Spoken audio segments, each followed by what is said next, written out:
السلام عليكم ورحمة الله وبركاته. الحمد لله وكفى وسلام على عباده الذين اصطفى. الحمد لله الذي وحده والصلاة والسلام على من لا نبي بعده. وبشانه قال جل وعلا: إن الله وملائكته يصلون على النبي يا أيها الذين آمنوا صلوا عليه وسلموا تسليما. اللهم صل على محمد وعلى آل محمد كما صليت على إبراهيم وعلى آل إبراهيم إنك حميد مجيد.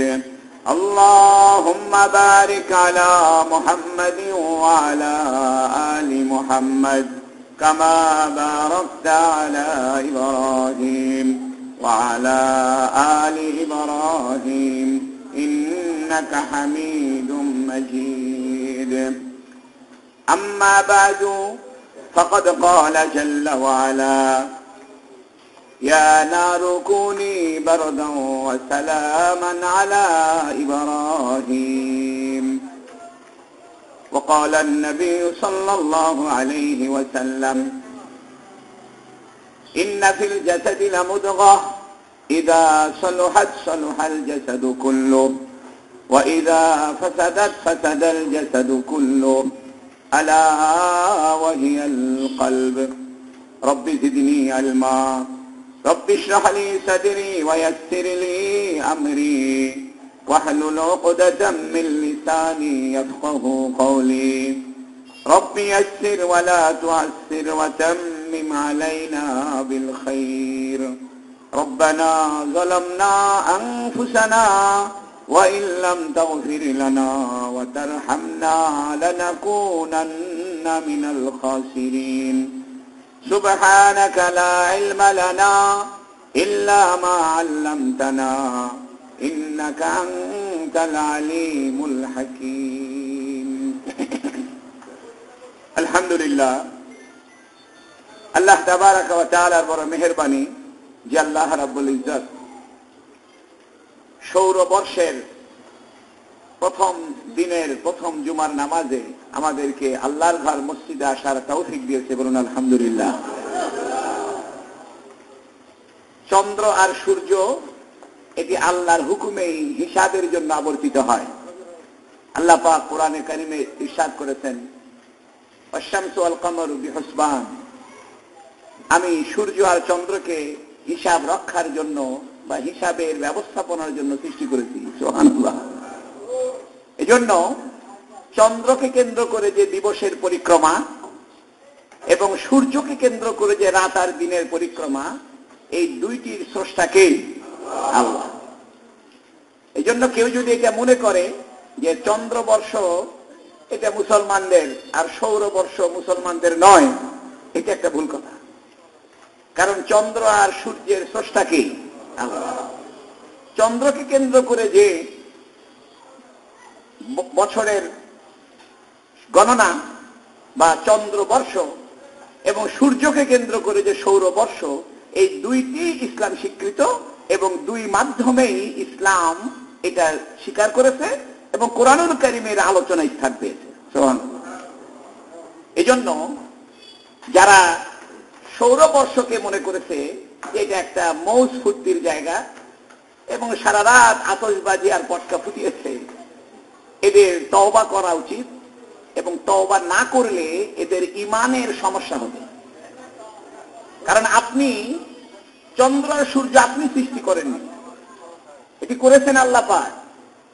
আপনি সেই চন্দ্র আর সূর্যের সৃষ্টির আবর্তে যে সময়ের পরিক্রমা, যে বছরের গণনা, এই গণনা যখন শেষ হয়ে গেল, 2020 সাল চলে গেল, 2021 সালে যখন আমরা পদার্পণ করছি, আপনি সেখানে অগ্নি পূজকদের মতো যে আচরণ করলেন, পৌত্তলিকদের মতো যে আচরণ হলো, গত রাতে 12টার সময় মনে হয়নি যে এদেশে মসজিদের দেশ, আজানের দেশ। মনে হয়েছে এ দেশটা যেন পৌত্তলিক আর খ্রিস্টানদের এক অরাজক পরিস্থিতি। আল্লাহ আমাদের যুবকদেরকে হেদায়েত দান করুন, বলুন আমিন। আপনি একটি সেলিব্রেট করবার জন্য, একটি সৌরবর্ষের প্রথম দিবসকে সেলিব্রেট করবার জন্য, স্বাগতম জানানোর জন্য এটা তো অনেক পদ্ধতি রয়েছে। ওয়াশ-শামসু ওয়াল কামারু ইয়াসজুদান, আল্লাহ পাক কোরআনে বলেছেন চন্দ্র আর সূর্য আল্লাহর জন্য সিজদা করে। আপনি তো ওই সময় আল্লাহর সিজদায় পড়ে নিজের গুনাহের মাফ চাইতে পারতেন। আপনি সেখানে সিজদায় পতিত না হয়ে পৌত্তলিকদের আচরণ গ্রহণ করেছেন, আতশবাজির আচরণ, শব্দ দূষণের আচরণ, যা আপনাকে আমাকে আল্লাহ থেকে বিমুখ করতে পারে। তাই আসুন আমরা যা করেছি আজকে তওবা করে ফেলি, এই মুহূর্তে তওবা করে ফেলি যে আমরা 31st নাইটের নামে যা করেছি এটা আমাদের জন্য ভুল হয়েছে, গুনাহ হয়েছে। আমরা আল্লাহর কাছে তওবা করছি, আগামীতে আর আমরা কখনো এই কাজ করব না। আমি কয়েক সপ্তাহ ধরে ধারাবাহিক একটি আলোচনা করছি, সেটি হলো যে মানুষের শরীরে কিছু বিশেষ বিশেষ সূক্ষ্মাতি সূক্ষ্ম বিষয় আছে। আমরা বলেছিলাম যে মানব দেহের পুরা শরীরে 10টি বিষয় খুব সূক্ষ্ম, এবং যারা আধ্যাত্মিক জগতে চর্চা করে, তাজকিয়াতুন নফসের চর্চা করে, এদের কাছে এই 10টি বিষয় একটি গুরুত্বপূর্ণ আলোচ্য বিষয়।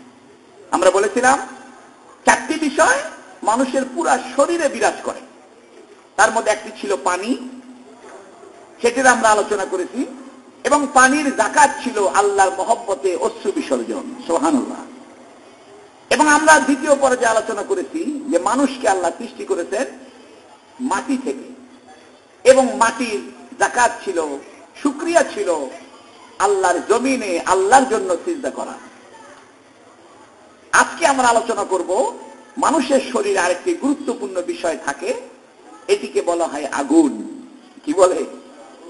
গত রাতে যে আতশবাজি করেছেন আর পটকা ফুটিয়েছেন, যে আগুন জ্বালিয়েছেন, এই আগুন বিষয় আল্লাহ কি কোরআনে বলছেন আমরা আজকে এটা জানবার চেষ্টা করব ইনশাআল্লাহ। তবে আগুন কাকে বলে এটা আগে সংক্ষেপে বলে দিই। আগুন বলা হয় এমন একটি বিষয় বা বায়বীয় পদার্থ, 3টি বিষয় ছাড়া আগুন জ্বলবে না। একটি হলো অক্সিজেন, আরেকটি হলো দাহ্য পদার্থ, জ্বলতে পারে এরকম পদার্থ, এবং সাথে তাপ। যদি তাপ সৃষ্টি না হয় আগুন জ্বালাবে না। যেমন শীতকালে আগুন জ্বালানো হয়, আমরা আগুনের ভিতরে হাত ঢুকিয়ে দিয়ে বসে থাকতে পারি, পা ঢুকিয়ে দিয়ে থাকতে পারি, কারণ তখনও তাপ সৃষ্টি হয় নাই। আগুন যখন তাপে পরিণত হবে বা তাপকে কন্ট্রোল করতে পারবে, ওই সময় কি হবে? জ্বলতে পারবে। অক্সিজেন না থাকলে আগুন জ্বলে না। তাপ সৃষ্টি না হলে, উত্তাপ সৃষ্টি না হলে আগুন জ্বলে না। আর জ্বলবার জন্য দাহ্য পদার্থ, জ্বলনের ক্ষমতা রয়েছে এমন বিষয় ছাড়া আগুন জ্বলে না। এটা বিজ্ঞানের দৃষ্টিতে। এবং বিজ্ঞান আরো বলে যে আগুনকে আমরা কয়েক ভাগে ভাগ করতে পারি। একটি কঠিন পদার্থের আগুন, তরল পদার্থের আগুন, বায়বীয় পদার্থের আগুন, এবং গ্যাসীয় পদার্থের আগুন।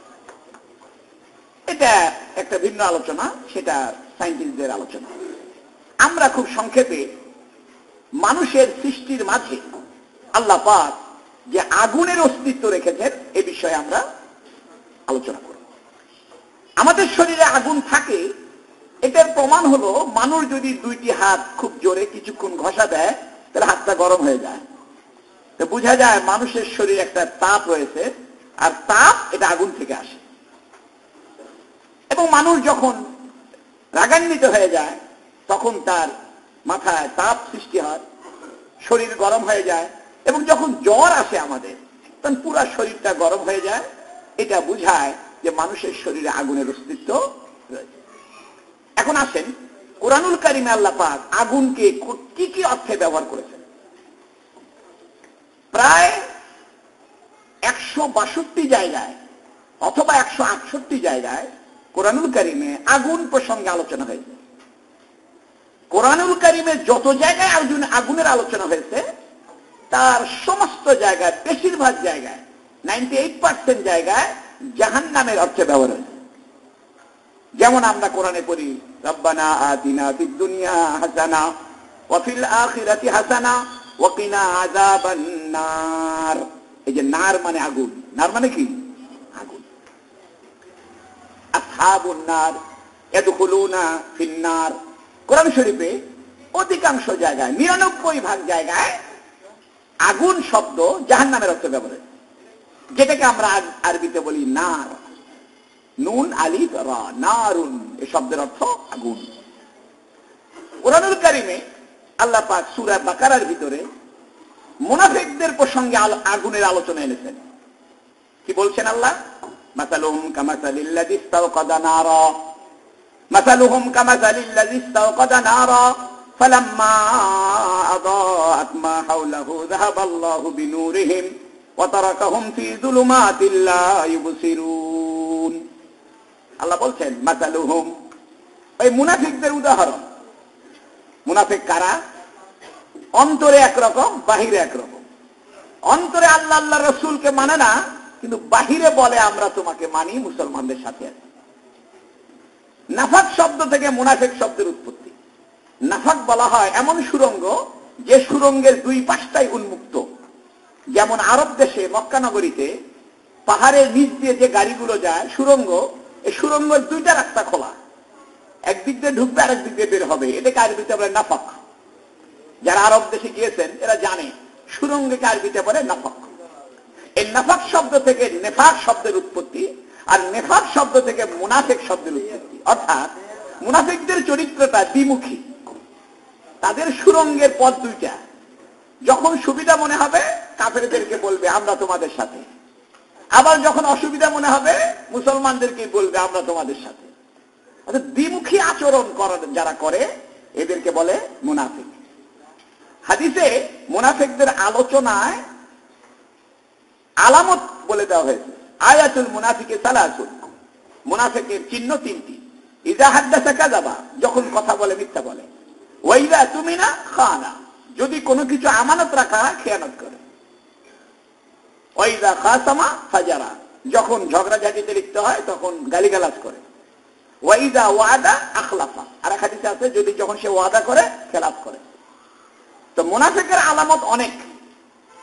কোন হাদিসে 3টি বিষয়, কোন হাদিসে 4টি বিষয়, এবং 3টি এবং 4টিকে মিলালে কখনো 5টি বিষয় হয়ে যায়। তো মৌলিক অর্থে মুনাফিক 3 রকম। একটা হলো মুনাফিক ফিল ইতিকাদ, বিশ্বাসগত মুনাফিক। বিশ্বাসগত মুনাফিক এটা নবীর যুগে ছিল, এখন বিশ্বাসগত মুনাফিক নাই।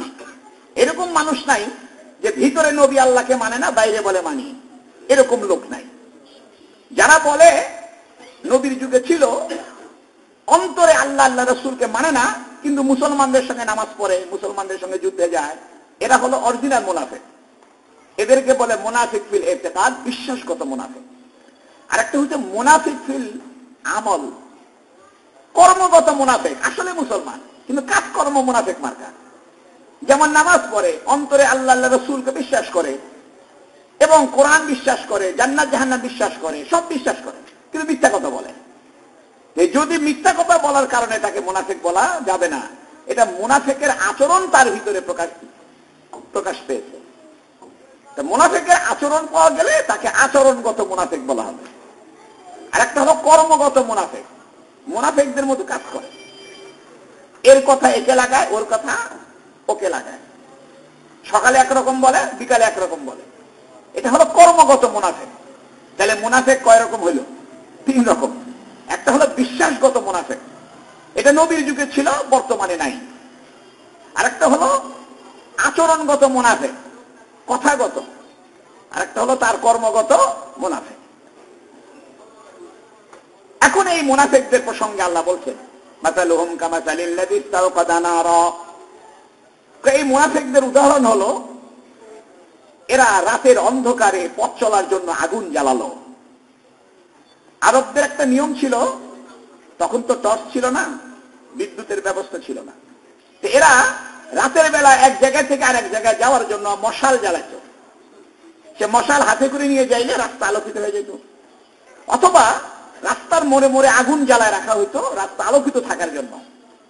এই জন্য মসজিদে যে মিনার বলা হয়, মিনার, এই মিনারের আসল কাজ ছিল আগুন জ্বালায় রাখা। দূর থেকে বোঝা যাবে যে ওইখানে মসজিদ আছে, এই জন্য ওখানে আগুন জ্বালায় রাখতো। আগুনকে নূরও বলা হয়, আলো বলা হয়। এই জন্য ওইখান থেকে মিনার মানে আলো রাখার জায়গা। সেটাই কালে কালে কালে কালে এখন শুধু বড় একটা স্তম্ভে দাঁড়িয়ে থাকে, লাইট লাগাইলে লাগাইলো। তবে মিনার রাখা এখনো সুন্নাত। প্রত্যেক মসজিদে মিনার রাখা দরকার, যাতে দূর থেকে বোঝা যায় যেটা ইসলাম, দূর থেকে বোঝা যায় যে এটা মসজিদ। এই জন্য প্রত্যেক মসজিদে মিনার থাকা সুন্নাত। আল্লাহ পাক বলছেন এই মুনাফিকরা যখন রাস্তায় চলে আগুন জ্বালায়। ফালাম্মা আদাআত মা হাওলাহু, যখন রাস্তায় চলতে চলতে আগুনের কারণে তার পথ আলোকিত হয়ে গেল, যাহাবাল্লাহু বিনূরিহিম, হঠাৎ করে আল্লাহ আগুন নিভাই দিলেন। ওয়া তারাকাহুম ফি যুলুমাত, আল্লাহ তাদেরকে ঘন অন্ধকারে ছেড়ে দিলেন। লা ইউবসিরুন, এরা আর দেখতে পাচ্ছে না। আল্লাহ পাক এই আয়াতের ভিতরে আগুনের প্রসঙ্গে আলোচনা করেছেন এবং মুনাফিকদের একটা দৃষ্টান্ত দিয়েছেন। কি দৃষ্টান্ত? যে মুনাফিকদের দৃষ্টান্ত এমন যেন তারা পথ চলে, অন্ধকার পথে যাচ্ছে। এখন এই পথ চলার জন্য তার আলো দরকার, সেজন্য সে আগুন জ্বালিয়েছে। আগুন জ্বালানোর পরে যখন চতুর্পাশে আলোকিত হয়ে গেল, হঠাৎ করে তার আগুনটা নিভে গেল। যখন আগুন নিভে গেল, সে আরো ঘন অন্ধকারে পতিত হলো। কেন? যখন দেখবেন কারেন্ট আছে, ধাম করে কারেন্ট চলে গেলে অন্ধকারটা বেশি লাগে। 1-1.5 মিনিট পরে আস্তে আস্তে অন্ধকারটা একটু হালকা হয়ে যায়। এটা একটা নিয়ম হলো, যদি কখনো কোনো আলো দীর্ঘ সময় থাকে, তাহলে আলোর সঙ্গে চোখের একটা যোগাযোগ হয়ে যায়, একটা অভ্যাস হয়ে যায়। হঠাৎ করে যখন আলোটা চলে যাবে, তখন ধাম করে আপনার চোখের সঙ্গে অন্ধকারের সম্পর্কটা ডাউন হয়ে যাবে। এতে করে আপনি অন্ধকারটা বেশি দেখতে পাবেন। আর 2-1 মিনিট চলে যাওয়ার পরে আস্তে আস্তে আস্তে আস্তে অন্ধকারটা আগের মতো অত ঘন অন্ধকার থাকবে না। এই জন্য আল্লাহ বলছেন, মাসালুহুম কামাসালিল্লাযী ইসতাওকাদা নারা, মুনাফিকদের উদাহরণ যেন এরা রাস্তায় চলার জন্য আগুন জ্বালিয়েছিল। ফালাম্মা আদাআত মা হাওলাহু, যখন তার চারপাশকে আগুন আলোকিত করে ফেললো, যাহাবাল্লাহু বিনূরিহিম, আল্লাহ তাদের আলোটা ছিনায় নিলেন। ওয়া তারাকাহুম ফি যুলুমাত, আর তারা অন্ধকারে পড়ে গেল, অনেক অন্ধকার। আগে অন্ধকার ছিল আগুন জ্বালানোর আগে, আগুন জ্বালানোর পরে অন্ধকার চলে গেল, কিন্তু হঠাৎ করে আগুন চলে গিয়ে আরো অন্ধকারে পড়লো। এরপরে আর আগুন জ্বালাইতে পারে না, অন্ধকার থেকেই গেল। তাহলে আগুন জ্বালানোর আগে একটা অন্ধকার ছিল, পুকুরির অন্ধকার। আগুন জ্বালানোর পরে আলো ছিল, যেই আলো নিভে গেল আবার অন্ধকার হয়ে গেল, এটা একটু গাঢ় অন্ধকার। এবং 2-5 মিনিট পরে অন্ধকারটা আরেকটু কমে গেল। তাহলে অন্ধকার কয় রকম হইল? 3 রকম অন্ধকার হইল। যেহেতু অন্ধকার 3 রকম, এই জন্য আল্লাহ কোরআনুল কারীমে জুলুমাত শব্দ ব্যবহার করেছেন। এটা বহু বচনের শব্দ। আমরা এই আয়াত থেকে কি বুঝলাম? বুঝলাম হলো হেদায়েতের জন্য আলো দরকার, হেদায়েতের জন্য আলো দরকার। এবং হেদায়েত পাইতে চাইলে তাকে আলো জ্বালতে হবে। অন্ধকার রাস্তায় চলতে হলে যেমন বাতি জ্বালাইতে হয়, টর্চ জ্বালাইতে হয়, আল্লাহকে পাইতে হলে, আপনার নফসকে আল্লাহর প্রেমিক বানাইতে হলে, নিজেকে আল্লাহর জন্য সঁপে দিতে হলে আপনাকে একটু আলো জ্বালাইতে হবে। এবং এই আলো জ্বালানোর পরে এই আলো যাতে জ্বলতে থাকে সেজন্য ব্যবস্থা নিতে হবে। আপনি রাতের অন্ধকারে আলো জ্বালিয়ে চলছেন, বাতাসে এসে যাতে আপনার আলোটা নিভে না যায়, বৃষ্টির পানিতে যেন আপনার আলোটা নষ্ট না হয়ে যায়। এই জন্য আপনি শুধু আগুন জ্বালালে হবে না, আগুন জ্বালালে পরে আলো হবে, কিন্তু এই আগুনটা যাতে জ্বলতে থাকে, এটা কন্টিনিউ থাকে, এই জন্য আপনাকে আগুনটা একটু চিমনির ভিতরে দিয়ে রাখতে হবে, অথবা একটু আড়াল করে রাখতে হবে, যাতে বাতাসে বা পানিতে আগুনটা নিভে না যায়। এটা তাসাউফের পরিভাষায় নিসবত বলে। কি বলে? একটা কঠিন কথার দিকে আমি যাব, আপনার মনোযোগ দিয়ে শুনেন। নিসবত আমরা যে বলি যে ভাই উনার নিসবত আছে, উসকি বড়া নিসবত হয়, যে তার সম্পর্কটা, নিসবত শব্দের অর্থ সম্পর্ক। তো সুফিয়ায়ে কেরাম এই নিসবতকে কয়েক ভাগে ভাগ করেছেন। একটা হলো নিসবতে এনেকাসি, প্রতিবিম্বিত সম্পর্ক। মনোযোগ দিয়ে শোনেন, বিষয়গুলো জটিল। প্রতিবিম্বিত সম্পর্ককে আরবিতে বলে নিসবতে ইনকাসি। যেমন আমি আমার গায়ে একটা দামি আতর ব্যবহার করেছি, আপনি যদি আমার শরীরের কাছে বসে থাকেন তাহলে আতরের ঘ্রাণটা আপনি পাবেন, অর্থাৎ আমার আতরের ঘ্রাণ আপনার উপরে প্রতিফলিত হবে। ইনকাস শব্দের অর্থ প্রতিবিম্বিত হওয়া, রিফ্লেকশন হওয়া। আপনি যতক্ষণ বসে থাকবেন আপনি আতরের ঘ্রাণ পাবেন, যেই আমার কাছ থেকে আপনি চলে যাবেন আর আতরের ঘ্রাণ পাবেন না, অথবা আমি যদি উঠে চলে যাই তাহলে আতরের ঘ্রাণ আর পাবেন না। এরকম সম্পর্ককে বলা হয় নিসবতে ইনকাসি। এরকম সম্পর্ক আল্লাহ পাক প্রত্যেক ইমানদারের অন্তরে রাখছে, সুবহানাল্লাহ। এই জন্য যত বড় খারাপ মানুষ হোক, সে যদি ওয়াজ মাহফিলে বসে অথবা মসজিদে আসে, একটু বয়ান শোনে, তখন তার অন্তরটা মনে হয় না ভালো হয়ে যাব। এই জন্য মানুষ যখন কোন নেককার মানুষের সোহবতে বসে, কোন আল্লাহওয়ালা লোকের কাছে যায়, তখন ওই আল্লাহওয়ালা লোকের অন্তরের শক্তি সামনে যে লোকটা গেল তার অন্তরের উপর প্রভাব বিস্তার করে। যেমন কোন ব্যক্তি শরীরে যখন দামি আতর ব্যবহার করে, ওই লোকের সামনে গিয়ে বসে থাকলে যেমন ওই আতরের ঘ্রাণ সে পায়, কোন আল্লাহওয়ালা মানুষ, কোন জাকের মানুষ, কোন শাকের মানুষ, কোন দুনিয়াত্যাগী মানুষ, কোন আল্লাহর আশেক মানুষ, এরকম আল্লাহর পাগল কোন ব্যক্তির সামনে যদি কেউ পড়ে, তাহলে ওই ব্যক্তির অন্তরের একটা অন্তরের একটা শক্তি তার অন্তরে পড়ে এবং সে তখন মনে করে যে আমি গুনাহ ছেড়ে দিব। এই জন্য হাদিস শরীফে রয়েছে যে আল্লাহওয়ালাকে যার কাছে বসলে আল্লাহর কথা মনে হবে, বুঝবা এই লোকটা আল্লাহওয়ালা, সুবহানাল্লাহ। ভালো লোককে যার কাছে গেলে মনে হবে যে আমি ভালো হয়ে যাব, আমি আর খারাপ কাজ করবো না, মিথ্যা কথা বলবো না, আমি নামাজ পড়া শুরু করে দিব, এরকম অন্তর যদি ভালোর দিকে ধাবিত হয় তো বুঝবা লোকটা ভালো। তবে এটা খুব ক্ষণস্থায়ী। যেমন আপনারা এখানে জুমার নামাজ পড়তে আসেন, কলেজের ছাত্ররা আপনারাও আসেন, তো জুমার নামাজ যখন পড়েন ভালোই লাগে, তো মনে হয় যে না আর বদমাইশি করবো না। কিন্তু যখনই শনিবার, রবিবার, সোমবার 2-3 দিন পার হয়ে যায়, আপনি আপনার আগের অবস্থানে আর থাকতে পারেন না, মনটা আবার গুনাহের দিকে চলে যায়। কারণ কি? আপনি আমার থেকে দূরে চলে গেলেন। এরকম সম্পর্ক মুনাফিকদের ভিতরে পড়তো।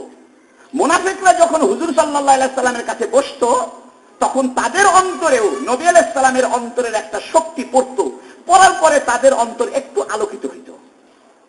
তখন তারা মনে করতো যেন আমরা ঈমান এনে ফেলি। কিন্তু তারা দীর্ঘ সময় নবীর কাছে থাকতো না এবং নবীকে ভালোবাসতে পারতো না। নবী তো 1000 পাওয়ারের এক বাতি, লক্ষ পাওয়ারের বাতি।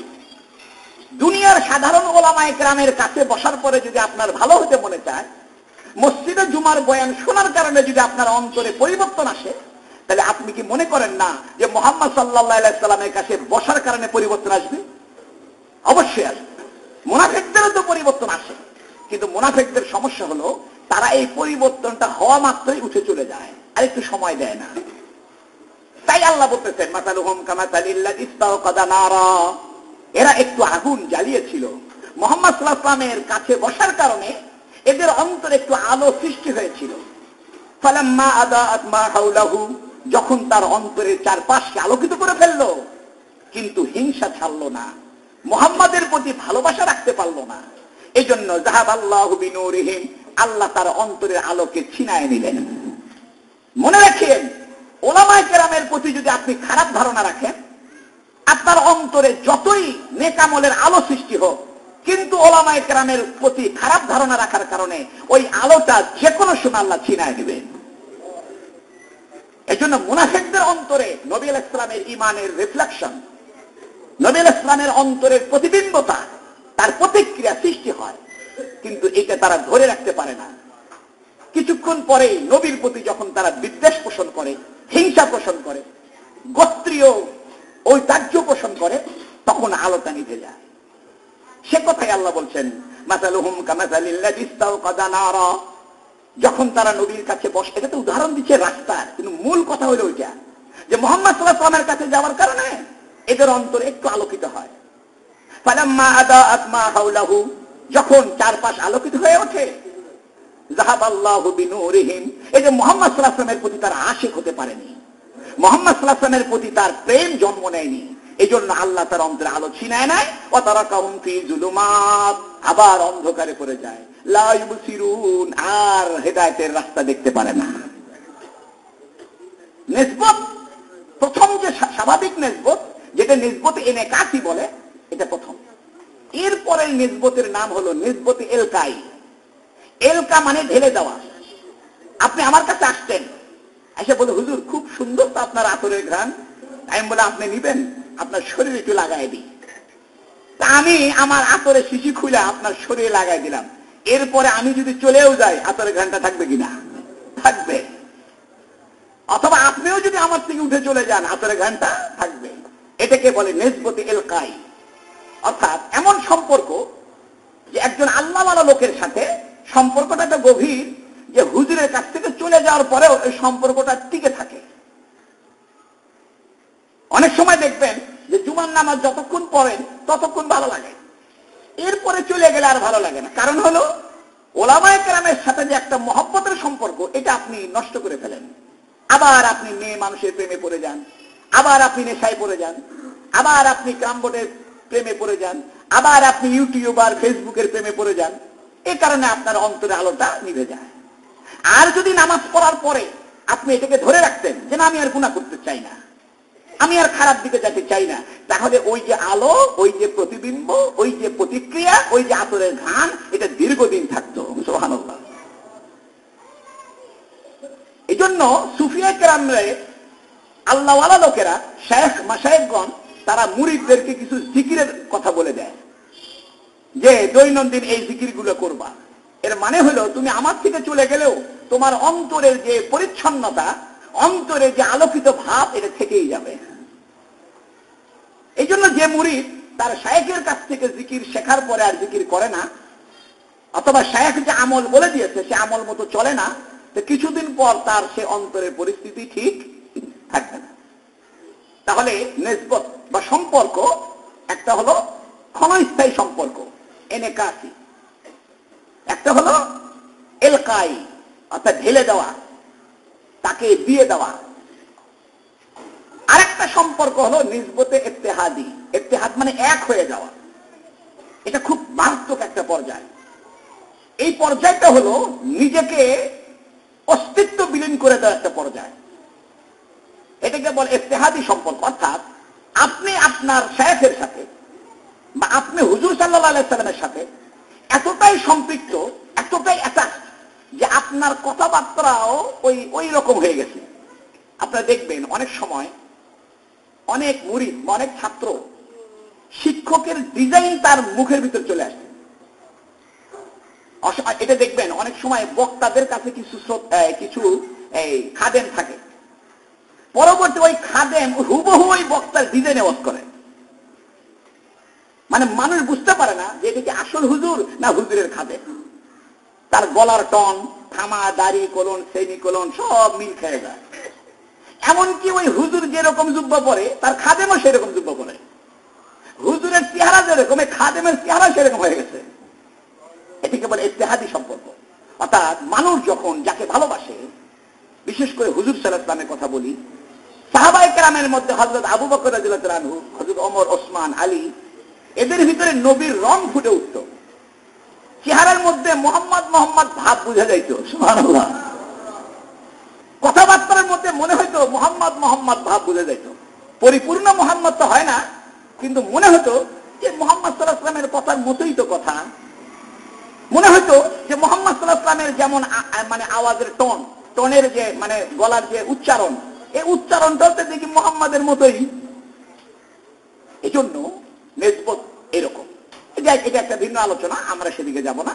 শুধু এতটুকু বলবো, যে কোনো মজলিসে আপনি যান, যাওয়ার পরে আপনার অন্তর একটা পরিবর্তন হবে। এই পরিবর্তনটা আপনি নষ্ট করিয়েন না। যেমন আপনি একটা মোমবাতি জ্বালিয়েছেন, মোমবাতি নিয়ে যদি যান, প্রচন্ড বাতাসে আপনি মোমবাতি ধরে রাখতে পারবেন না। কিন্তু এটা যদি হারিকেন হয়, চিমনি থাকে, তাহলে আপনি বাতাসে হলেও হারিকেন ধরে রাখতে পারবেন। আর হারিকেনের তেল যদি থাকে তা জ্বলতেই থাকবে। হারিকেনের চিমনি আছে, তেল নাই, বেশিক্ষণ জ্বলবে না। তেল আছে, চিমনি নাই, আগুন জ্বলবে না। দুটো জিনিস লাগবে, নিচের থেকে তেল দিতে হবে, সাইড দিয়ে চিমনি দিতে হবে। একই রকম ভাবে কোন মানুষ যদি তার নেক আমলের পরিস্থিতি ধরে রাখতে চায় তাহলে নিজেকে ব্যারিকেড দিতে হবে এবং তার ওস্তাদের কাছ থেকে বা শায়েখের কাছ থেকে যে শিক্ষা সে পেয়েছে সেই শিক্ষার তেলটা জ্বালাইতে হবে। হুজুর সাল্লাল্লাহু আলাইহি ওয়াসাল্লামের সুন্নতের তেলটা জ্বালাইতে হবে আর নিজেকে একটু ব্যারিকেড দিতে হবে। তখন আপনার অন্তরটা সঠিক থাকবে, আলোকিত থাকবে। আল্লাহ আমাদেরকে এই কথা বুঝার তৌফিক দান করুক, আমল করার তৌফিক দান করুক, বলুন আমিন। নিসবতে ইজতিহাদি একটা মারাত্মক জিনিস। অনেক সময় দেখা যায় যে শায়েখ এক মুরিদ তার পীর সাহেবকে বলতেছে, হুজুর আমাকে আপনি নিসবতে ইজতিহাদি দিয়ে দেন। তো বলতেছে, দেখো এটা নিও না, মরে যাবে তুমি। তো বলতেছে, না হুজুর আমি আপনার মতো হতে চাই। বলছে না, আমার মতো হতে চায় না, তুমি তোমার মতো হও। তো বলতেছে, না হুজুর আমি আপনার মতো হতে চাই। তো পারাপারি করার কারণে হুজুরে তারা ধরে মোয়ানাকা করে চাপ দিয়া আল্লাহর কাছে দোয়া করছে, আল্লাহ আমার অন্তরের যে জ্বলন, আমার অন্তরের যে ব্যথা, প্রেমের যে আগুন আমার অন্তরে জ্বলে, আল্লাহ তোমাকে পাওয়ার যে এক বেদনা আমি বহন করি, এই বেদনা তার অন্তরে ঢুকাও। যেই না ঢুকাইছে কলজে ফাইটা মরে গেল। এই জন্য মনে রাখেন, হযরত আবু বকর রাদিয়াল্লাহু তাআলা আনহু নবী আলাইহিস সালামের ইন্তেকালের কথা বলতেছে, কদ মাতা মুহাম্মদ ইন্না মুহাম্মদ ইনসান, দেখো মুহাম্মদ মারা গেছে। কদ খালাত মিন ক্বাবলি রুসুল, অনেক রাসূল মারা গেছে, মুহাম্মদ মারা গেছে, বিচলিত হয় না। হযরত ওমর তলোয়ার বের করছে, বলতেছে যে ব্যক্তি বলবে মুহাম্মদ মারা গেছে আমি তার মাথা কেটে দেব। এর মানে হলো হুজুর সাল্লাল্লাহু আলাইহি ওয়াসাল্লামের ইশক আর প্রেম ওমর আটকায় রাখতে পারতেছে না, কিন্তু আবু বকর এটাকে আটকায় রাখতে পারতেছে। সুবহানাল্লাহ। এই কথা মনে করেন না যে আবু বকরের চাইতে ওমরের প্রেম বেশি হয়ে গেছে। এই জন্য ওমর তলোয়ার বাইর করে বলতেছে মুহাম্মদ মারা গেছে, এ কথা কেউ বললে আমি তার দুই টুকরা করব। বরং হযরত ওমর তার প্রেমকে ধরে রাখতে পারেনি, কিন্তু আবু বকর প্রেম ধরে রাখছে আর চোখ দিয়ে শুধু পানি বাইর করে। সুবহানাল্লাহ। মুহাম্মদ সাল্লাল্লাহু আলাইহি ওয়াসাল্লামের ছেলে যখন কাসেম মারা যায় তখন হুজুর সাল্লাল্লাহু আলাইহি ওয়াসাল্লাম কান্না করতেছে, চোখ দিয়ে পানি পড়তেছে। সাহাবায়ে কেরাম বলতে, ইয়া রাসূলুল্লাহ আপনি কাঁদতেছেন? বলতেছে এটা একটা মহব্বত। সাহাবায়ে কেরাম বলতেছে, ইয়া রাসূলুল্লাহ দুনিয়াতে জন্ম নিলে তো মারা যেতে হবে, এই কথা আপনিই বলেন, আপনার ছেলে মারা গেছে আপনি কাঁদতেছেন। কই দেখো এটা একটা রাহমা, হাজার রাহমা, এটা একটা দয়া আল্লাহ মানুষ অন্তরে সৃষ্টি করেছে। আমি এই দয়ার প্রভাবে প্রতিক্রিয়া আমার চোখ দিয়ে পানি আসে। অনেকে দেখবে চিৎকার করে কাঁদে, আর অনেকে চিৎকার করে না, চুপচাপ বসে শুধু চোখের পানি ফেলে। এটা আবু বকরীয় প্রেম। আর একজন চিল্লায়, এটা ওমরীয় প্রেম। আরেকজন কয় জায়গা জমি সব বেঁচে দিব আল্লাহ রাস্তায় দিয়ে, এটা ওসমানীয় প্রেম। আরেকজন বলে মুহাম্মাদের যত কিছু আছে এটা চাপা দিয়ে রাখলাম, এটা অভাবকে মানে নিলাম, মোহাম্মদ অভাবী ছিল আমি অভাব মেনে নিলাম, এটা আলীর প্রেম। দুনিয়ায় সাদাকত পে তেরা নাম রহেগা, আবু বকর সিদ্দিক তেরা নাম সে ইসলাম রহেগা। আল্লাহ এক কবি বলছে, দেখেন কি চমৎকার কথা, দুনিয়ায় সাদাকত পে তেরা নাম রহেগা, আবু বকর সিদ্দিক তেরা নাম সে ইসলাম রহেগা। সত্যবাদিতার পৃথিবীতে দুনিয়ায় সাদাকত পে তেরা নাম রহেগা, পৃথিবীতে যতদিন সত্যবাদিতার, সত্যায়ন করার, সিদ্দিক হওয়ার নাম থাকবে, হে আবু বকর তোমার নামটা সবার আগে থাকবে। দুনিয়ায় সাদাকত পে তেরা নাম রহেগা, আবু বকর সিদ্দিক তেরা নাম সে ইসলাম রহেগা। তুমি তো প্রথম মোহাম্মদকে বিনা বাক্যে স্বীকার করেছো, কোন রকম চুচারা করনি। পৃথিবীতে বহু মানুষ ঈমান এনেছে, বহু মানুষ ঈমান আনবে, কিন্তু হে আবু বকর তোমার ঈমানটা ছিল কোন চুচারা নাই, কোন টালমাটাল করা নাই, কোন ভাবনা তুমি ভাবনি, মোহাম্মদ বলার সঙ্গে সঙ্গে ঈমান আনছ। তাই যতদিন সত্যায়ন করার, মোহাম্মদকে মেনে নেওয়ার প্রশ্ন উঠবে, সেই মেনে নেওয়ার তালিকাতের মধ্যে আবু বকরের নাম তোমার সর্বপ্রথমে থাকবে। দুনিয়ায় আদালত পে তেরা নাম রহেগা, ফারুক তেরা নাম সে ইসলাম রহেগা। আল্লাহ কি বলে দেখেন না, দেখো ন্যায় বিচারের কথা যতদিন থাকবে, হে ওমরে ফারুক ন্যায় বিচার পৃথিবীতে যতদিন থাকবে, হে ওমর ন্যায় বিচারকারীদের তালিকায় তোমার নামটা প্রথমে থাকবে। হে ওমর তোমার নাম যতদিন থাকবে ইসলাম ততদিন থাকবে। কারণ ওমর তো সেই ওমর যে তার সন্তানকেও ছাড়ে নাই। ওমর তো সেই ওমর যে ওমর জুমার নামাজে জুব্বা পড়াছে। এক মুসল্লি বলতেছে, খলিফাতুল মুসলিমিন জুব্বা কই পাইছেন? রাষ্ট্রীয় কোষাগার থেকে যে কাপড় বন্টন হয়েছে এটা আমাদের কারো জুব্বা হয় না, আপনি এত বড় কাপড় কই পাইলেন? ওমর খুদ্া বন্ধ করে বলছে, আমার ছেলেকে কথা বলার সুযোগ দাও। হযরত ওমরের ছেলে ভরা মসজিদে দাঁড়ায় বলছে, আমার বাপের অংশের কাপড় দিয়ে জুব্বা হয় না, কিন্তু আমি আমার অংশের কাপড়টা বাপকে দিছি, সেই কাপড় দিয়ে বাপের জুব্বা বানাইছে। ওমর বলছে, এরকম মুসল্লি যদি পৃথিবীতে বেঁচে থাকে তাহলে ইসলাম ঠিক থাকবে। ওমর তো সেই ওমর যার ন্যায় বিচারের প্রভাবে এক বাচ্চা মেয়ে ঘরের ভিতরে দুধের ভিতরে পানি দিতে সাহস করে না। ওমর ছদ্মবেশে বের হয়েছে মদিনার পথে, এক বাড়ির ভিতর থেকে আওয়াজ আসতেছে, বুড়ি বলতেছে দুধের ভিতরে যে পানি মিশাও। তো বাচ্চা বলতেছে না, পানি মিশানো যাবে না, ওমর খবর পাইলে বিপদ হবে। হযরত ওমর পরের দিন বুড়িকে ডাকছে, ডেকে ওই মেয়ের সাথে নিজের ছেলে আব্দুল্লাহর বিয়ে দিয়ে দিছে। সুবহানাল্লাহ। হযরত ওমরের ছেলে আব্দুল্লাহ বিন ওমর, সে ওই মেয়েকে বিয়ে করেছে। গরিব ছিল, মানে কি? মানে হলো ন্যায় বিচারের পরিস্থিতি যখন সৃষ্টি করা হবে, বাঘে আর ছাগলে এক ঘাটে পানি খাবে। দুনিয়ায় আদালত পে তেরা নাম রহেগা, ফারুক তেরা নাম সে ইসলাম রহেগা।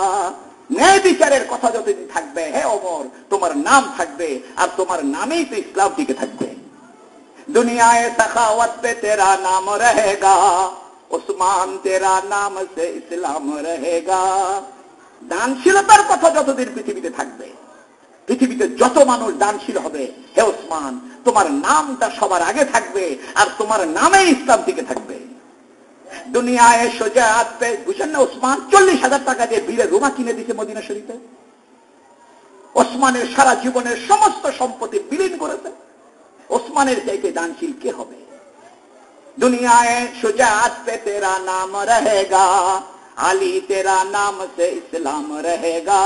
পৃথিবীতে যতদিন বাহাদুরের কথা থাকবে, বাহাদুরকে, পৃথিবীর সমস্ত বাহাদুরদের প্রথম কাতারে হযরত আলীর নাম থাকবে। হে আলী, তোমার নামেই ইসলাম টিকে থাকবে। 4 জন খলিফার ভিতরে হুজুর সাল্লাল্লাহু আলাইহি ওয়াসাল্লামের 4টা বৈশিষ্ট্য ভাগ হয়ে গেছে। হুজুর সাল্লাল্লাহু আলাইহি ওয়াসাল্লামের ভিতরে যে সত্যবাদিতা, এটা পাইছে আবু বকর। গোপন প্রেম, চাপা প্রেম, এটা পাইছে আবু বকর। আর নবীর ভিতরে যে ন্যায় বিচার, এটা পাইছে ওমর। আর দানশীলতা নবীর ভিতরে, এটা পাইছে ওসমান। আর নবীর ভিতরে যে বাহাদুরি, এটা পাইছে আলী। নবীর ভিতরে সব ছিল, কিন্তু এই নবীর এটা ভাগ হয়েছে। যতদিন আমরা চলে যাব, এটা আরো ভাগ হতে থাকবে, ভাগ হতে থাকবে। এই জন্য দেখবেন কোন আলেমের ভিতরে এলেমের গভীরতা, দানশীলতা নাই। কোন আলেম দেখবেন এলেমের গভীরতা কম, দানশীল। কোন আলেম দেখবেন যে সেই কান্নাকাটি করে, ওয়াজের উঠলেই কান্দে। আর কোন আলেম দেখবেন অত কান্দে না, খালি গরম ভাষণ। এ কথা মনে করিয়েন না যে মৌলানা মামুনুল হক গরম ভাষণ দেয়, মনে হয় এর ভিতরে কান্নাকাটি নাই। এটা ওমর মার্কা ভাষণ। কান্নাকাটিও আছে, ভাষণও আছে। এই জন্য হুজুর সাল্লাল্লাহু আলাইহি ওয়াসাল্লামের বৈশিষ্ট্য, এটা ওলামায়ে কেরামের ভাবে যত দিন যাবে, এটা ক্ষুদ্র ক্ষুদ্র ভাবে ভাগ হতে থাকবে। এটার নাম নিসবত। যাই হোক, আমি কথাটা আরেক দিক চলে গেল। আমিও খুব ইমোশনাল হয়ে গেলাম তাদের ব্যাপারে। আগুন সম্পর্কে কোরআনে আরেকটি আয়াত আমি আপনাদের শোনাই। ইন্নাল্লাযীনা ইয়াকুলুনা আমওয়ালাল ইয়াতামা যুলমা ইন্নামা ইয়াকুলুনা ফি বুতুনিহিম নারা। আল্লাহ বলছেন, ইন্নাল্লাযীনা ইয়াকুলুনা আমওয়ালাল ইয়াতামা, যারা এতিমদের মাল খাবে, জুলমান, জুলুম করে করে, ইন্নামা ইয়াকুলুনা ফি বুতুনিহিম নারা, তারা তাদের পেটে আগুন ভক্ষণ করে। তাহলে আগুন শব্দ আল্লাহ ব্যবহার করেছেন জুলুমের সাথে। কেউ যদি এতিমদের মাল খায়, জুলুম করে মাল খায়, অর্থাৎ হারাম খায়, সোজা কথা, সেটা সুদের হারাম হোক, ঘুষের হারাম হোক, এতিমের মালের হারাম হোক, যে কোনো হারাম সম্পত্তি কেউ খাবে, সে যেন কি খায়? আগুন খায়। দেখেন, আগের আগুনটা ছিল রাস্তা আলোকিত করার প্রসঙ্গে, পরের আগুনটা হইল তুমি হারাম খাইলে আগুন খাইলে। তাহলে একই আগুন আলোকিত করার অর্থ দিল। আবার সেই আগুনকে আল্লাহ কোরআনে ব্যবহার করলেন হারামের ক্ষেত্রে। আরেকটা আয়াত শোনেন, কুল্লামা আওকাদু নারান লিল হারবি আতফাহাল্লাহ ওয়া ইয়াসাউনা ফিল আরদি ফাসাদা ওয়াল্লাহু লা ইউহিব্বুল মুফসিদিন। কুল্লামা আওকাদু নারান লিল হারবি, আল্লাহ বলছেন এই ইহুদিরা এবং মুনাফিকরা যখনই যুদ্ধের আগুন জ্বালায়, আতফাহাল্লাহ, আল্লাহ এই যুদ্ধের আগুন নিভায় দেয়। ওয়া ইয়াসাউনা ফিল আরদি ফাসাদা, আর এই ইহুদি চক্র, মুনাফিক চক্র, এরা জমিনে বিশৃঙ্খলা করে।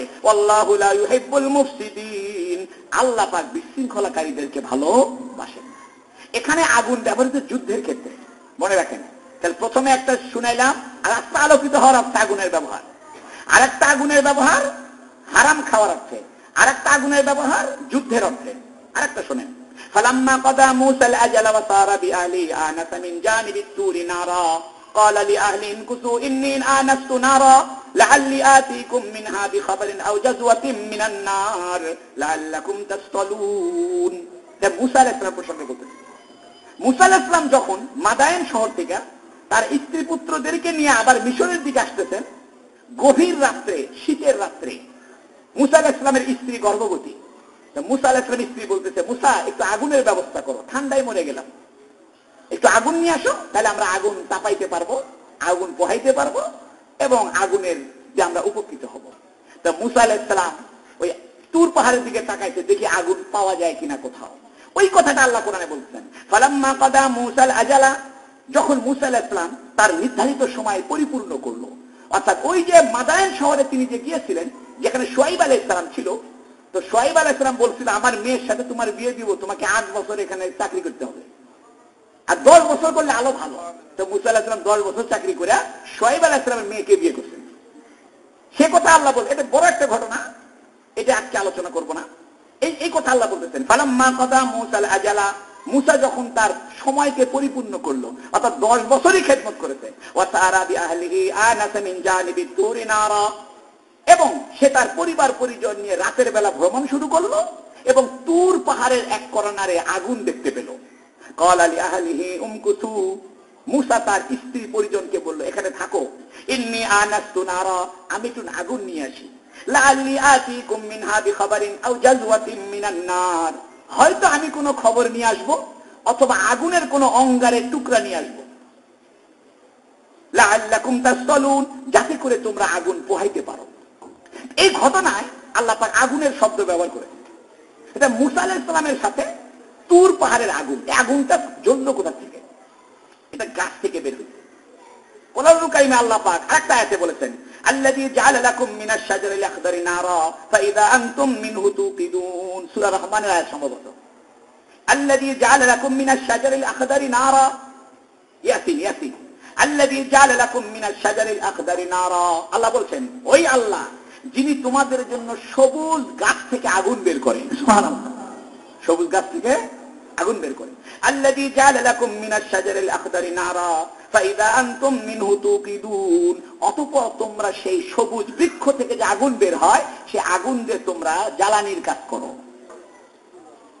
আমাদের কাছে আশ্চর্য মনে হচ্ছে যে সবুজ গাছ থেকে আগুন বের হয়ে গেছে, বাস্তবে আমাজন দ্বীপপুঞ্জে এবং বিভিন্ন ঘন জঙ্গলে একদম জ্বলন্ত, মানে একদম কাঁচা সবুজ গাছের ভিতর থেকে কি বের হয়? আগুন বের হয়। আপনার ইউটিউবে সার্চ দিলে দেখতে পারবেন, একদম তাজা গাছের ভিতর থেকে কি বের হচ্ছে? আগুন বের হচ্ছে। যেমন নাকি আগ্নেয়গিরি, পাহাড়ের চূড়া থেকে আগুন, পানি, গ্যাস একসাথে বের হয়। আগ্নেয়গিরি যখন, এটাকে বোরকান বলে আরবিতে, যখন আগ্নেয়গিরি সৃষ্টি হয় তখন আগুন আর পানি একসাথে বের হয়। এটা তো হওয়ার কথা না, কারণ পানি আগুনকে নিভাই দিবে, আগুন পানিকে নিভাই দিবে। আল্লাহ বুঝায়, দেখো আমার হুকুম ছাড়া পানিও কাজ করে না, আমার হুকুম ছাড়া আগুনও কাজ করে না। সুবহানাল্লাহ। ইয়া নারু কুনি বারদাও ওয়া সালামান আলা ইব্রাহিম, যখন ইব্রাহিম আলাইহিস সালামকে আগুনে ফেলে দিয়েছে, আল্লাহ ওইখানে আগুন শব্দ ব্যবহার করেছে। তখন আল্লাহ বলেছে, ইয়া নার, এই আগুন, ইয়া নারু কুনি বারদা, এই আগুন শীতল হয়ে যাও, ওয়া সালামা, শান্ত শান্ত হয়ে যাও, শান্তিময় হয়ে যাও। ইয়া নারু কুনি বারদা ওয়া সালামান আলা ইব্রাহিম, ইব্রাহিমের উপরে তুমি ঠান্ডা এবং শীতল হয়ে যাও। তাহলে কোরআনুল কারীমে এই হলো আগুনের জাহান্নামের বাইরে ব্যবহার। বাকি সমস্ত জায়গায় কোরআন শরীফে আগুনকে জাহান্নামের অর্থে ব্যবহার করা হয়েছে। বাকি এই কয়েকটা আয়াতে আগুন ব্যবহৃত হয়েছে ভিন্ন অর্থে। আমি আবার বলি, সামারি করে দিই। 1 নম্বর ব্যবহার হয়েছে রাস্তা আলোকিত করার ক্ষেত্রে, যেটাকে আমি নেসবত বলেছি। আল্লাহওয়ালা লোকের সামনে বসলে অন্তরে একটা ভালো প্রভাব সৃষ্টি হয়। দ্বিতীয়ত, আল্লাহ কোরআনুল কারীমে আগুনের ব্যবহার করেছেন জুলুমের অর্থে, অর্থাৎ হারাম খাওয়ার অর্থে। 3 নম্বরে ব্যবহার করেছেন আল্লাহ পাক যুদ্ধের অর্থে, বিশৃঙ্খলার অর্থে। বিশৃঙ্খলা করা এটা এক ধরনের আগুন। 4 নম্বর আল্লাহ ব্যবহার করেছে মুসা আলাইহিস সালামের ঘটনায়, যা মুসার স্ত্রীর কাজে লাগবে, ঘরের কাজে লাগবে। আগুন তাপানো, দেখেন না, আগুন দিয়ে অনেক কাজ হয়তো, আগুন ছাড়া আপনি চলতে পারবেন না। আগুন ছাড়া কি ভাত রান্না করতে পারবেন?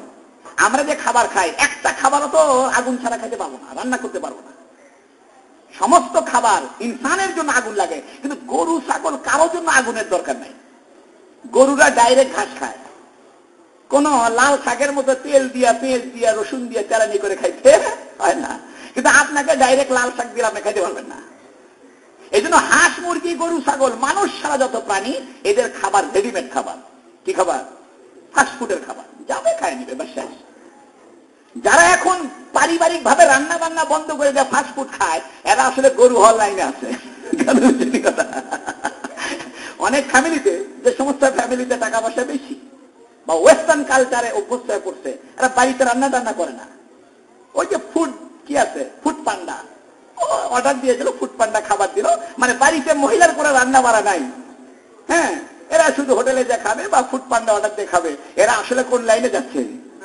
আরে স্ত্রী, একজন নেককার স্ত্রী যখন তার স্বামীর জন্য একটা পিঠা বানায় দিবে, স্বামীর জন্য একটু সুন্দর করে একটা পায়েস বানায় দিবে, স্বামী খাওয়ার পরে তার অন্তরে যে ভালোবাসার সৃষ্টি হবে, ওই ফুড পান্ডা আর কেএফসি খায় তো জীবনে কাম হবে না। এই জন্য বড় লোকদের পরিবারে স্বামী স্ত্রীর মহব্বত নাই, কারণ স্ত্রীরা রান্না করে খাওয়ায় না, এরা গরু মার্কা। এই জন্য গরিব মানুষের পরিবারে শান্তি, কারণ গরিব মানুষ আলু ভর্তা, বেগুন ভর্তা যা আছে বউ নিজের হাতে করে, কাজের মেয়েও করে না। আর শহরের মধ্যে কাজের মেয়ের দ্বারা ভর্তা করায় না হচ্ছে, ওই ভর্তা খাইলে তো আপনার স্বামীর অন্তরে কাজের মেয়ের মহব্বত সৃষ্টি হবে। বর্তমানে তাই হচ্ছে, মানে এটা হাসির কথা, লজ্জার কথা। বর্তমানে মধ্যবিত্ত পরিবারে বউ ভালো লাগে না, পাশের ভাবি ভালো লাগে। বউ ভালো লাগে না, নাউজুবিল্লাহ, কাজের মেয়ে ভালো লাগে। কারণ থেকে জানেন, ভর্তা তো বউ বানায় না, ভর্তা বানিয়ে থেকে কাজের মেয়ে। এই জন্য ওই ভর্তা খাওয়ার পরে মহব্বত কোন দিক গেছে? কাজের ভিত্তিক গেছে। এই জন্য মহিলাদের দরকার, আপনারা আপনাদের স্ত্রীদেরকে বলে দিবেন যে নিজের হাতে রান্না করে আমারে খাওয়াও। এই ফুড পান্ডাও খাবো না, কেএফসিও খাবো না, এই কাজের মেয়ের হাতের ভর্তাও আমি। আপনি একটা অপরিচিত একটা মেয়ে, তার মেয়ের হাতের রান্না কেমনে খাবেন আপনি? এটা তো আমার রুচিতে কুলায় না। মানে কাজের মেয়ে বেগুন ভর্তা বানাই দিবে, আলু ভর্তা বানাই দিবে, ওইটা আপনি খাবেন, এটা তো আমার রুচিতে কুলাবে না। আমি আমার বইয়ের স্পর্শ ছাড়া অন্য মহিলার হাতের ভর্তা তো খাওয়াই মুশকিল। এটা একটা ঘৃণা লাগে, যেটা এটা কথা, তার হাত দিয়ে এটা সারাদিন এরকম মাখছে, সেটা আমি খাই কেমনে? দেখেন, তাহলে কি হলো? আগুনের কিছু ব্যবহার আছে, ঘরের কাজে আগুন ব্যবহার হয়। দ্বিতীয় কথা, আলোর অর্থে ব্যবহার হয়, রান্নার অর্থে ব্যবহার হয়, এবং কোনো কিছু তৈরি করার অর্থে ব্যবহার হয়। পৃথিবীতে যা কিছু তৈরি হচ্ছে আগুন ছাড়া হয়নি। রড বানান, সিমেন্ট বানান, ইট বানান, প্লেট বানান, কাঁচের গ্লাস বানান, জগ বানান, অর্থাৎ যা কিছু মেকিং, আগুন লাগবে। আগুন ছাড়া আপনি কিছু বানাইতে পারবেন না। আপনার পৃথিবীতে যত আসবাবপত্র, সব পিছনে কি লাগবে? আগুন লাগবে। এই জন্য আল্লাহ পাক মানুষের সৃষ্টির ভিতরে কিসের ব্যবহার রেখেছে? আগুন রেখেছে। আমি শুধু আর কয়েকটা কথা বলি। প্রথম আয়াতে আল্লাহ বলছেন যে মুনাফিকরা আগুন জ্বালাইলো, কিন্তু আগুনটা নিভে গেল। এর দ্বারা বলেন, মানুষের ভিতরে যেটা আগুন দিয়েছে, আগুনের একটা অংশের নাম তাপ, আলো। আগুন থেকে কি হয়? আলো হয়। এটাকে নূর বলে। এটাকে কি বলে? নূর বলে। এই জন্য মানুষের অন্তরে যখন নেক আমলের পরিস্থিতি সৃষ্টি হবে, তখন এই নেক আমলের পরিস্থিতিটাকে সংরক্ষণ করে, নার্সিং করে, এই নেক আমলটাকে কন্টিনিউ করার তৌফিক আল্লাহ দান করুন। দ্বিতীয় কথা, আমরা হারাম খাবো না। হারাম খাইলে এই দেহটা নষ্ট হয়ে যাবে। হাদিস শরীফে আছে, লা ইয়াদখুলুল জান্নাতা জাসাদুন গুযিয়া বিল হারাম। ওই শরীর জীবনে জান্নাতে যাবে না যে শরীর হারাম সম্পদে লালিত পালিত হয়। মনে রাখিয়েন, 40 বার হজ করে লাভ হবে না, সারা জীবন চিল্লা দিয়ে সারা জীবন পয়লা কাতের নামাজ পড়ে লাভ হবে না, যদি আপনি হারাম খান। লা ইয়াদখুলুল জান্নাতা জাসাদুন গুযিয়া বিল হারাম। ওই শরীর কোনোদিন জান্নাতে যাবে না যে শরীর কি টাকায় লালিত পালিত। হারাম। এই জন্য তো হারামের কথাই আল্লাহ আগুন বলেছেন। তারপরে আল্লাহ বলতে যুদ্ধ, বিশৃঙ্খলা। ইসলাম যুদ্ধ চায় না। এই জন্য মারামারি। এই জন্য হাদিস শরীফে আছে, রাগ এটা আগুনের প্রভাব, শয়তানের প্রভাব। এই জন্য হাদিস শরীফে তোমাদের রাগ হও, তার সাথে সাথে ওযু করো, অথবা দরুদ শরীফ পড়ো, বা আলহামদুলিল্লাহ বলো। দাঁড়ানো থাকলে বসে যাও, বসে থাকলে শুয়ে যাও। এই জন্য যদি কখনো রাগ হয়, রাগ তো হবেই, প্রত্যেক মানুষের রাগ আছে। রাগহীন মানুষ সেটা ফেরেশতা। রাগহীন মানুষ কি? ফেরেশতা। তা মানুষ তার ফেরেশতা নেই, রাগ তো হবে। তবে এই রাগটা ব্যবহার করবেন কোথায়, এটা আল্লাহ কোরআনে বলে দিয়েছেন। মুহাম্মাদুর রাসূলুল্লাহ আশিদ্দাউ আলাল কুফার রুহামাউ বাইনাহুম। মুহাম্মদ আল্লাহর রাসূল, যুদ্ধ লাগলে কাফেরদের উপরে সব আগুন ঝাড়ে, সব রাগ ঝাড়ে, আর নিজেদের ভিতরে বড় দয়া পরবশ। সুবহানাল্লাহ। মুহাম্মাদুর রাসূলুল্লাহ আশিদ্দাউ আলাল কুফার, মুহাম্মদ আল্লাহর রাসূল, সে কাফেরদের উপরে বড় কঠোর। এই যে মুহাম্মাদের ভিতরে আল্লাহ রাগ দিতে, এই রাগটা ব্যবহার করতে হবে যুদ্ধক্ষেত্রে কাফেরদের বিরুদ্ধে। রুহামাউ বাইনাহুম, নিজেদের ভিতরে বড় মিল মহব্বত থাকবে।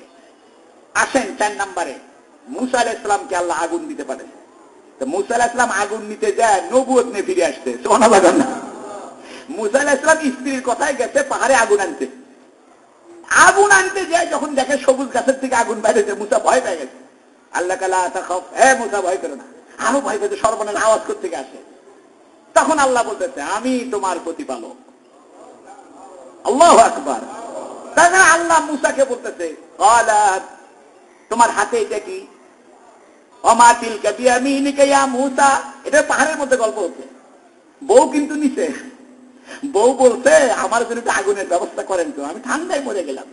তো মুসা আলাইহিস সালাম দেখি একটু আগুন পাই কিনা বা কিছু পাই কিনা, খবর টবর পাই কিনা, যাইতো। তাকায় দেখে পাহাড়ের উপরে সবুজ গাছ থেকে আগুন বাইর হয়।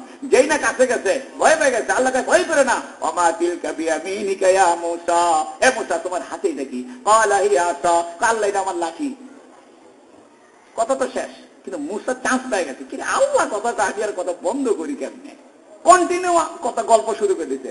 আতাওয়াক্কাউ বিহা ওয়া আহুশু বিহা আলা গানামি ওয়া লিয়া ফিহা মাআরিব উখরা। আল্লাহ এই লাঠি দিয়ে আমি ট্যাক দিয়ে চলি, লাঠির উপর ভর করে চলি, এই লাঠি দিয়ে ছাগলের পাতা পারি, আরো বহু কাম করি। সুবহানাল্লাহ। আল্লাহ কি এত কিছু জিজ্ঞেস? বুঝা যায় প্রেমের আলাপ শেষ হয় না। আল্লাহু আকবার।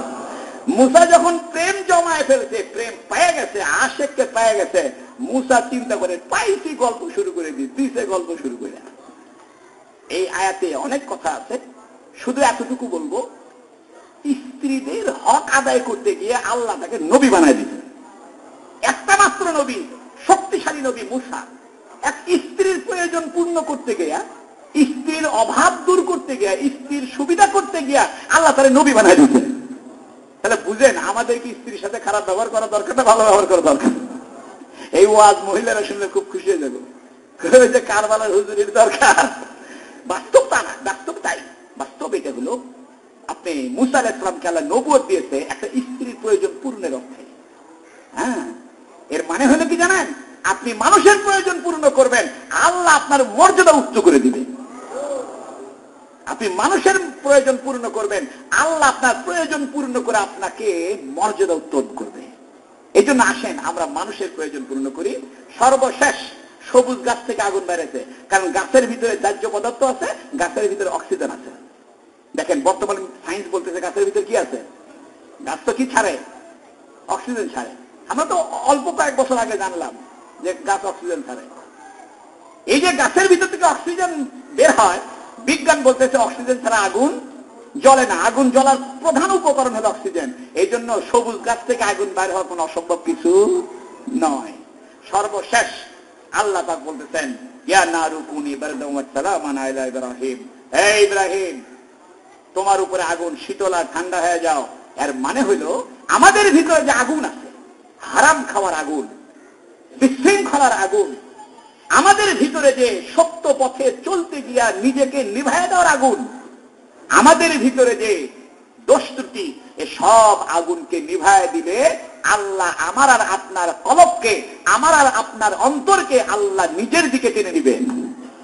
যেমন আল্লাহ পাক বলতেছেন, ইয়া নারু কুনি বারদাম ওয়া সালামান আলা ইব্রাহিম, হে আগুন ইব্রাহিমের উপর শান্তি আর শীতল হয়ে যাও।